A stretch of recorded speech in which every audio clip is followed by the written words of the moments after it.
Est-ce que PSPP a bien fait de dire que les artistes font preuve d'aplaventrisme et de vacuité intellectuelle en se mettant comme ça à genoux devant le fédéral? Moi, je dis que c'est une grave erreur. Nick Payne, mon bon ami, que je suis content de recevoir en studio, lui trouve qu'il avait tout à fait raison. Explique-moi donc ça, Nick. Je comprends, moi quand même pas avec le coupable.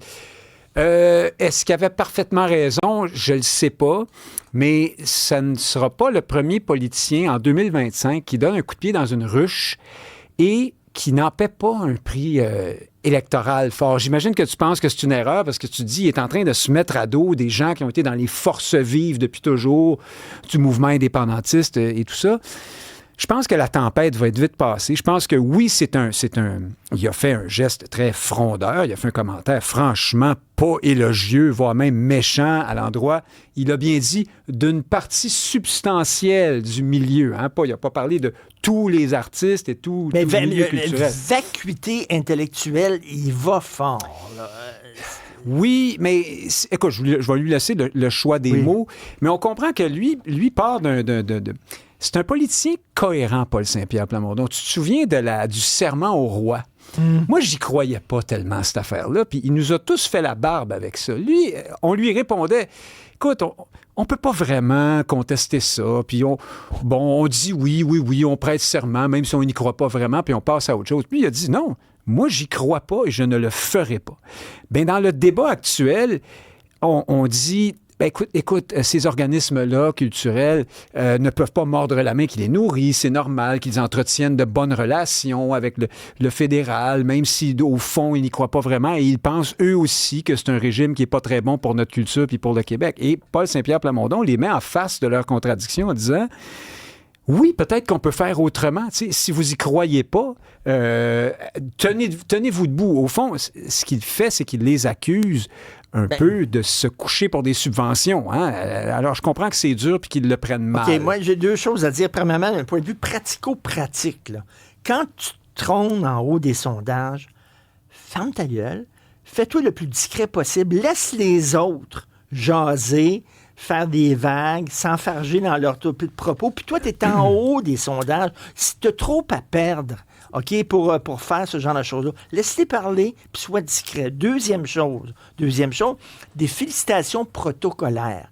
Lui-même, il y a un courriel qui est sorti, un tweet qui est sorti de Paul Saint-Pierre Plamondon lorsque Donald Trump a gagné ses élections. Lui-même a dit bravo à Donald Trump et we're looking forward to work with you, puis tout ça, etc. Ça, ce sont des politesses d'usage. Des politesses d'usage, évidemment. Mais toi, là... Mais lui, son point, c'est qu'ils sont pour allés les artistes, plus ils loin ont que dit, ça. Bravo à Mark Carney, puis on a hâte de travailler avec vous, puis tout ça. Quel est le mal?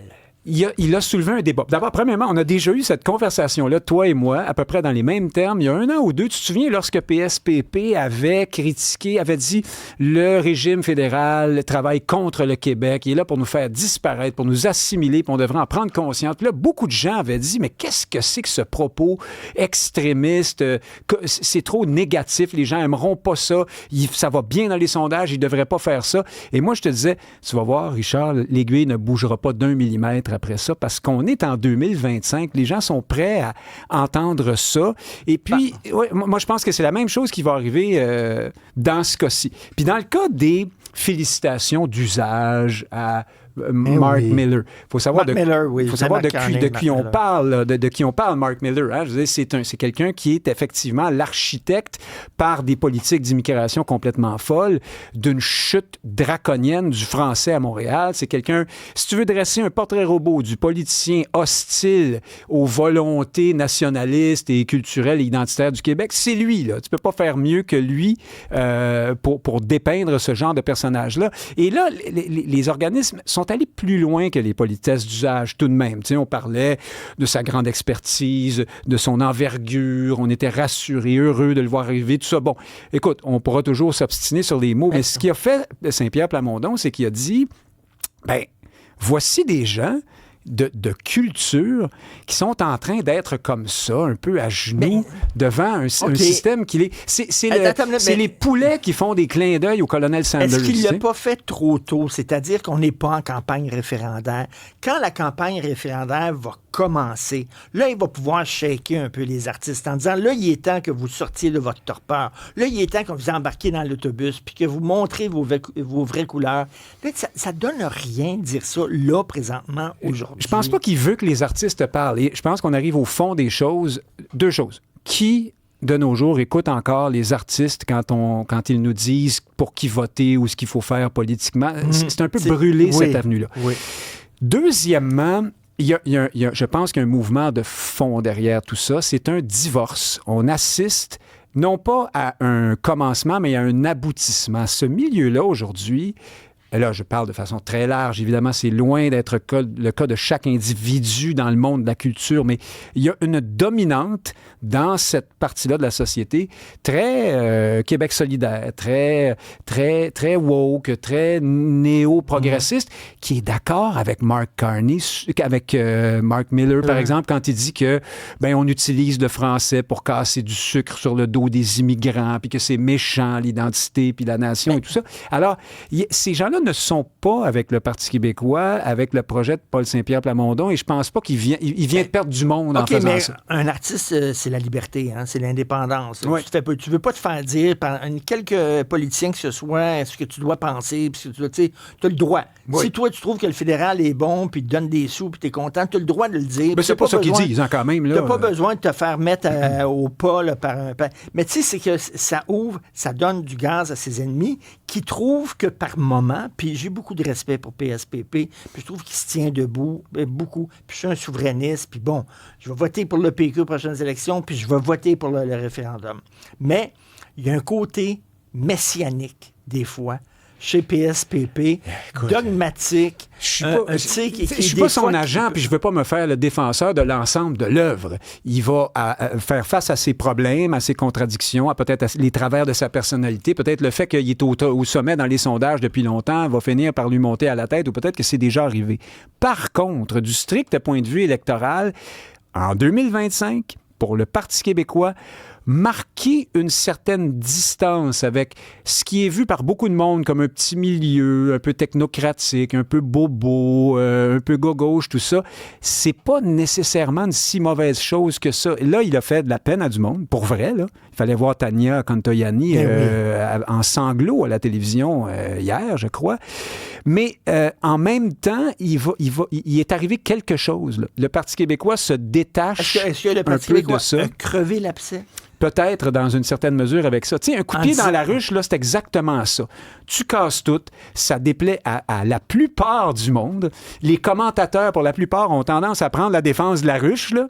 Puis après, quand la poussière retombe, tu t'aperçois, un, qu'il n'y a pas eu tant de casse que ça, finalement, puis deux, ça nous a fait réfléchir sur quelque chose. Et ici, c'est vrai qu'il y a un constat à faire. C'est pas la faute des artistes, mais c'est vrai que le régime fédéral s'est arrangé pour les rendre dépendants. Oui, mais jusqu'à preuve du contraire, on est au Québec, puis le Québec est dans le Canada. C'est ça. Puis quand tu es un artiste, il y a pas... Tu n'es pas noyé sous les subventions, fait que tu prends ce qui passe. Là. Non, mais pense à la contradiction qui est là-dedans. Tu manges à tous les râteliers. T'es artiste, en même temps, c'est ton gagne-pain, la culture, la langue, l'identité, l'idée de traduire le peuple, de l'exporter, de lui renvoyer une image de lui-même, de faire vivre son imaginaire, tout ça. Mais en même temps, t'es là, puis tu dis bravo à des gens comme Mark Miller qui ont passé les 10 dernières années à essayer le plus possible que nous n'existions pas comme peuple. Il y a une vraie contradiction là. C'est fâchant, c'est sûrement difficile à prendre pour ceux qui ont reçu le message, là. Puis il a été dur, là, PSPP, j'en conviens. Mais est-ce qu'il y aura à ce point-là des dommages à ça? Moi, je pense qu'il pourrait même y avoir du positif. On va se revoir au prochain sondage. J'ai hâte de voir si l'aiguille va bouger. En tout cas, la fois d'avant, j'ai eu raison. L'aiguille n'a pas bougé. Puis, écoute, ça va peut-être descendre un peu parce que là, ils sont sur plutôt un sommet, là. Oui. 39 %. Ça sera peut-être 36 la prochaine fois. Mais moi, j'ai l'intime conviction que la vaste majorité de ceux qui nous écoutent en ce moment n'ont pas été outrés par ça. Ils voient une petite chicane entre le PQ et un certain milieu. Le milieu le prend dur. tout le monde va s'en remettre. Je suis pas trop inquiet. C'est Nick Payne, analyste politique et musicien. Donc, il y a un pied aussi dans le milieu. Dans la ruche? Dans la... un pied dans la... Bzz, bzz. Ouch! Nick. Salut, bye. Salut.